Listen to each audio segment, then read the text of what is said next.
Começa aqui a primeira pergunta ao Pablo. O que um coach, um escritor, tem a oferecer como candidato à presidência da República? Primeiro, obrigado pelo convite, aos entrevistadores aqui, obrigado pela oportunidade, a todos os leitores, telespectadores do Correio Brasiliense, que é o primeiro jornal, salvo engano, é o primeiro jornal do Brasil, né? Isso. Fundado em 1808. 1808. Parabéns, né, por atravessar tanto tempo e continuar em alta aí como Correio Brasiliense. Em primeiro lugar, não é só como coach ou escritor, mas como investidor, piloto de corrida, empresário em mais de 20 empresas, alguém que também já foi atendente de call center, aluno de escola pública, alguém que já morou em periferia e hoje pode estar aqui servindo a nação.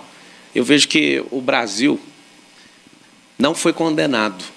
O Brasil não foi condenado a ter Lula nem Bolsonaro como presidentes, né? Já tivemos, cada um no seu devido tempo, conhecemos cada um deles, sabemos das suas limitações, dos seus níveis cognitivos, do nível de aprendizado, do nível de entrega pessoal de cada um deles. Mas existe um ar no país que aparenta que nós temos uma sentença condenatória transitada em julgado, que a gente é obrigado a escolher um dos dois. Então, já começa a minha participação no Correio Brasiliense falando o seguinte: se o Brasil tivesse crescendo, jamais eu largaria minha vida, meu lifestyle, né, meus negócios para ingressar numa carreira política. Então, eu estou aqui realmente por extrema necessidade do país. Eu lembro que na quebrada, né, na periferia da onde eu vim, as pessoas falavam assim: não está gostando não? Você não gosta não, meu irmão? Vai lá você e faz. Então, eu estou aqui, não vai ser por falta de opção, o Brasil tem jeito, e eu vou mostrar para vocês, né, com humildade, com trabalho, com energia, que a gente pode levar o Brasil para o próximo nível. Pablo, em 2018, Bolsonaro se elegeu dizendo que ser a nova política, que enterraria a velha política, e na onda dele várias pessoas acabaram sendo eleitos para a Câmara e para o Senado, e a gente vê, quase 4 anos depois, que muitas dessas pessoas não engataram como políticos de verdade. A velha política voltou a dominar o cenário, são os caciques políticos que continuam dando as cartas, inclusive a gente vê o próprio presidente da República se filiando ao partido de Valdemar Costa Neto, que foi preso no Mensalão. O que lhe garante que você, se apresentando como novo, vai conquistar o voto do eleitor brasileiro? Tem duas versões do novo, né? Eu sou o caçula aí dos presidenciáveis. A Constituição Federal garante que quem tem 35 anos é nato, né, brasileiro nato, pode concorrer à eleição, à vaga de presidente da República. Então, eu tenho um novo de mudança de mentalidade, um novo de idade, mas eu não vim com essa promessa. Você começou a pergunta como se eu fosse o novo da política. Eu sei que existe um esforço muito grande de colocar nas costas do pré-candidato ou um candidato à presidência ou até um eventual presidente de querer promover uma política nova. Isso não é verdade. O problema da eleição é que a gente quer criar um discurso proselitista, um discurso com prolixidade para ver se enrola as pessoas. Não tem como alguém sozinho entrar e resolver um problema que a gente tem mais de 100 anos de política que está arraigado numa estrutura. A gente não tem essa promessa, tá? A promessa é o seguinte: a promessa é ser disruptivo, não enforcar a velha política, não ser contra o sistema. Porque você observa o seguinte: quando você é contra algo, você é anti alguma coisa, você para de edificar o que precisa ser edificado. É igual o hater na internet. Quando ele não constrói nada, ele tem tempo hábil, tempo suficiente para ficar atacando as pessoas. Então, você vê várias pessoas com essa promessa ela é vazia. Ah, vamos atacar a velha política. Como que você vai atacar o sistema de 100 anos? Você tem que aprender a construir. Se Bolsonaro fez essa promessa, você viu que ele não cumpriu. Eu vou te dar um exemplo. Pergunta para qualquer pessoa que gosta do Bolsonaro, ele não concluiu uma única obra que ele começou. Ele não tem uma única obra dele no governo dele. Alguém vai falar, mas ele está terminando a governo da Dilma. Não, a gente tem 20 mil obras paradas. Então, assim, ao invés de você ficar querendo combater um sistema, por que não termina 20 mil obras? Por que não acelera 100 mil projetos, né, que pode ir para a fase de execução? Isso eu estou falando só de infraestrutura. Então, assim, isso é uma balela. Tem um negócio na cabeça do ser humano chamado balelômetro.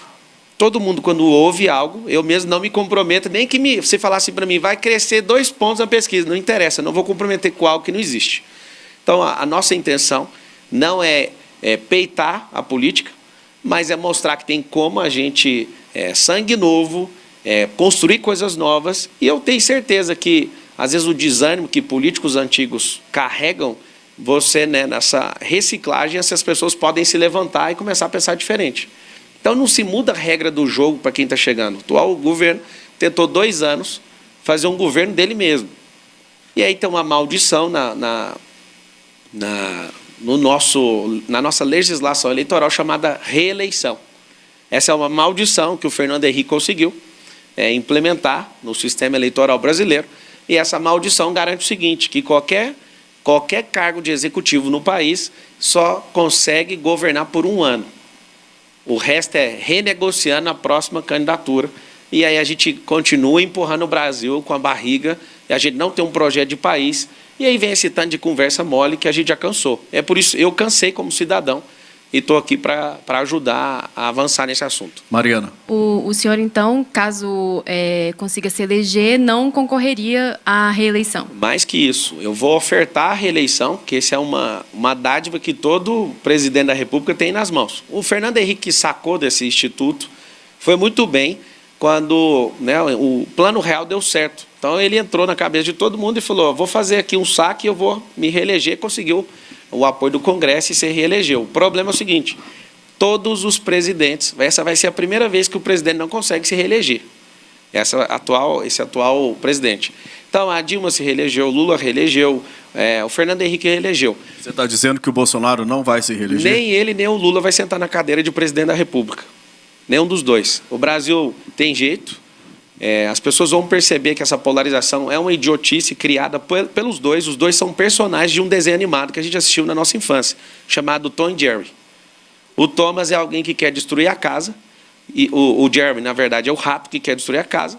Inclusive, é uma falta de respeito nenhum dos dois estarem presentes aqui num evento tão brilhante como o Correio Brasiliense, né? O jornal mais antigo do Brasil não teve o prestígio dos 2 pré-candidatos que aparecem em primeiro lugar nas pesquisas. Qual que é o medo deles de estarem aqui? O Bolsonaro já falou que só vai participar de debate se for para o 2º turno. Ele está pedindo para não ir para o 2º turno. Não só isso, depois a gente comenta. Mas é o seguinte, qual que é a oferta? A gente pode falar de reformar um país, mas se a gente não reformar, tem uma mãe, né, dentro do Congresso, dentro do Parlamento, existe uma fala que é a mãe de todas as reformas, é a eleitoral.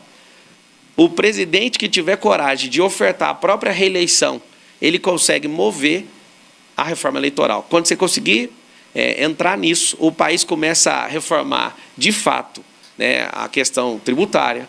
A previdenciária foi empurrada para a barriga, as 520 semanas, que são 10 anos, né, queriam reformar, o Guedes queria entrar nisso para os próximos 30 anos, nós vai ter que discutir daqui 2. A gente tem uma Constituição inchadíssima, você pega a Constituição Federal Americana, baixa o PDF das 2, eu te desafio a fazer isso agora, enquanto está acontecendo isso aqui, para você ficar assustado.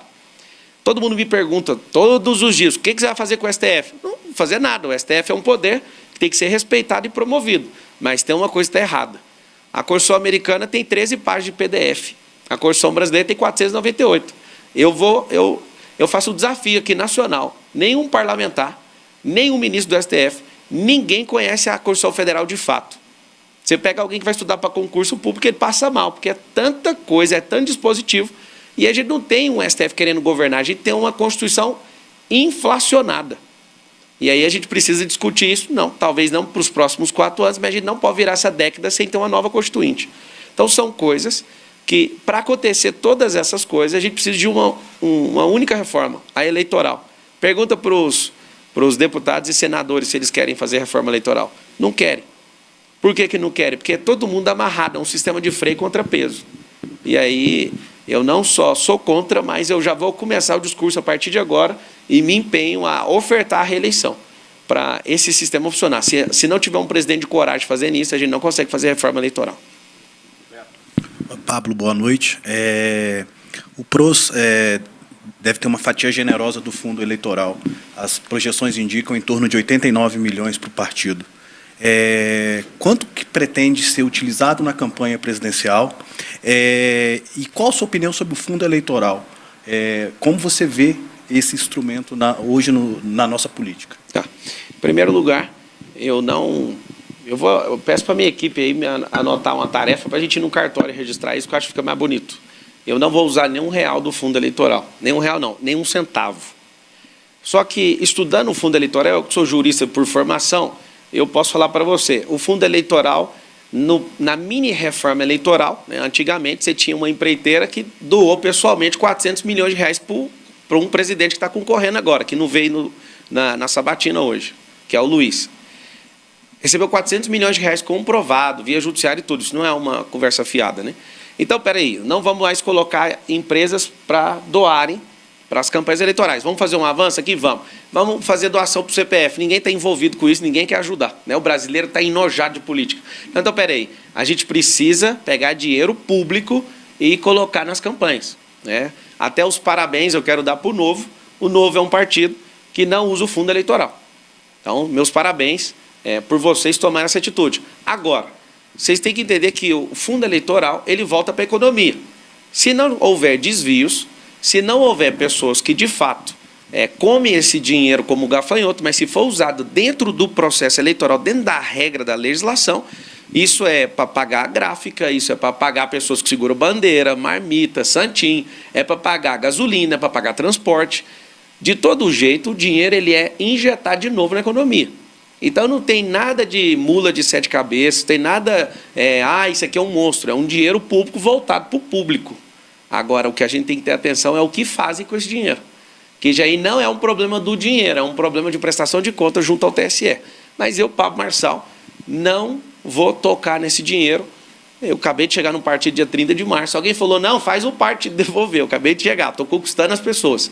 Então, os deputados federais vão usar, os senadores vão usar. Quando eu cheguei, o PROS tinha 3 senadores e 11 deputados federais. Samanta, por gentileza. Pablo, você é conhecido como coach messiânico, tem mais de 2 milhões de seguidores no Instagram e recentemente se envolveu numa polêmica com o pastor Silas Malafaia. Religião e política devem se misturar?